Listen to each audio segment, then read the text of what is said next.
Welcome. I'm Brian Dorr. I'm from the University of Maine Center for Research and Evaluation, and I'm the lead evaluator for our university's University Training Center for Comprehensive Intervention Model and for Reading Recovery. And I do my work in conjunction with Mary Rosser here, who is the lead for our UTC. And I'm also working in conjunction with a number of other trainers around the country on this project, the Comprehensive Intervention Model Study, or Pilot Study.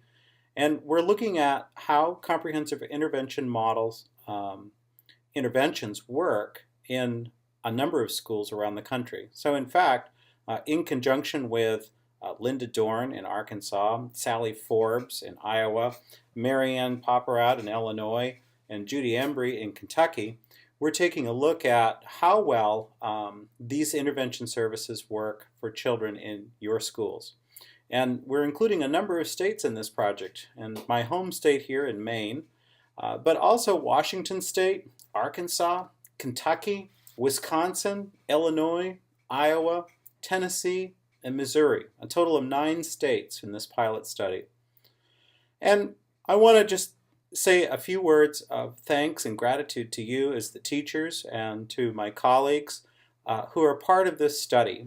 And without all of our collaborative work and effort, this wouldn't be possible. But I can't stress to you how critical this work is. We know that in this time of reduced funding and increased scrutiny on our outcomes, that the kind of work that we do in early literacy and helping children learn to read has never been more important. So I've been working in conjunction with my colleagues from around the country to design a small pilot study where we can begin to accomplish a few key goals in demonstrating the effectiveness of the comprehensive intervention model and your work within Linda Dorn's network. So I want to take you through a short document, which you should also have, and highlight a few key things about this study, give you a quick overview of the kinds of things that we'll be doing over the course of the spring of 2013, and give you a few ideas about the specific additional tasks that we may be asking you to do as a teacher who's involved with the study. So, what is the purpose of this study?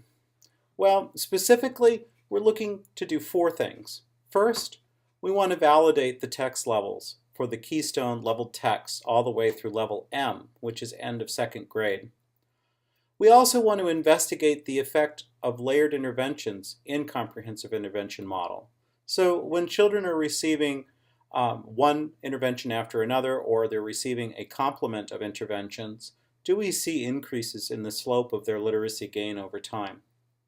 We also want to investigate the effect of structured reflection on teachers' instructional decision making and on their effectiveness. So specifically, when we think about children and we write about them in specific and very structured ways, does that have an influence on how well our teaching is responding to an individual child's needs?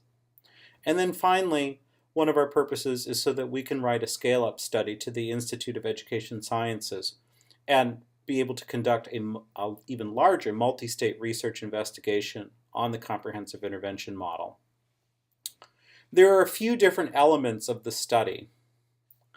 We're going to ask you to continue to do the high quality work that we know that you're already doing in schools, and to have the opportunity to get a little peek into that work by sharing with us some of your ongoing data about children's literacy progress.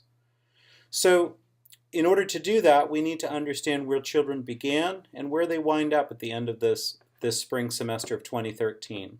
So to support that, we want to look at completing baseline assessments for intervention children. This will be happening during the next few weeks, and specifically we're asking you to do a running record using the Keystone CIM collection, and that ends at level M, as in Mary. Following that, you'll be using the informal reading inventory. And so the specific guidelines for how to do this, the exact administration protocols, will be delivered in a separate document and potentially training video from Linda Dorn. We also will be asking you to administer, in conjunction with your teacher leaders in your school, to administer the Slauson oral reading test, or SORT, at the beginning and the end of this semester. And this is our way of validating the levels of the Keystone book collection. It also helps us to see exactly where kids are at the beginning of their interventions and where they are at the end of their interventions. For each child that you're serving, we're also asking that we select one randomly selected child who is not receiving intervention services. And this child will be tested using those same two measures. For schools that have a number of intervention children, and we know that some of you serve many, many children, we will only ask you to pick an intervention child up to 30 children. So when we mention here, schools with more than 30 intervention children will only be asked to randomly select and test 30 comparison children. And I'll be going over the process for randomly selecting those children in a separate video. A very simple tool that all of you can use on our website that will permit you to do this. The next thing that we're asking you to do, aside from those assessments, is to enter basic information about your students' literacy progress over the course of the spring. So it's good for us to know how children are doing in terms of the beginning and the end points, but it's also critical for us to understand within an RTI framework how children progress from week to week. So one of the things that we've done is we've constructed an online database that allows you to log in. We've created an account for each of you as teachers to log in, and you will see a place for you to enter information about your children. You can track this over time. You can print off little graphs that show their progress. You can compare the progress of different children. Importantly for us, as part of this research study, we're able to aggregate all of these data together to analyze and to report on the overall effectiveness of CIM interventions and the characteristics of those children that are able to make the most progress. What are the specific kinds of literacy interventions that seem to be working the best? Which kinds of instructional approaches appear to have the most success? So we hope to help all of you document the successes and the ways in which we are able to reach children and bring them to a new level.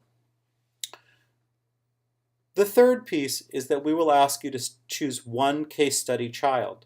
So no matter how many children you may serve, we're asking you to choose just one case study child. And this child we will randomly select from the group of children that you currently serve.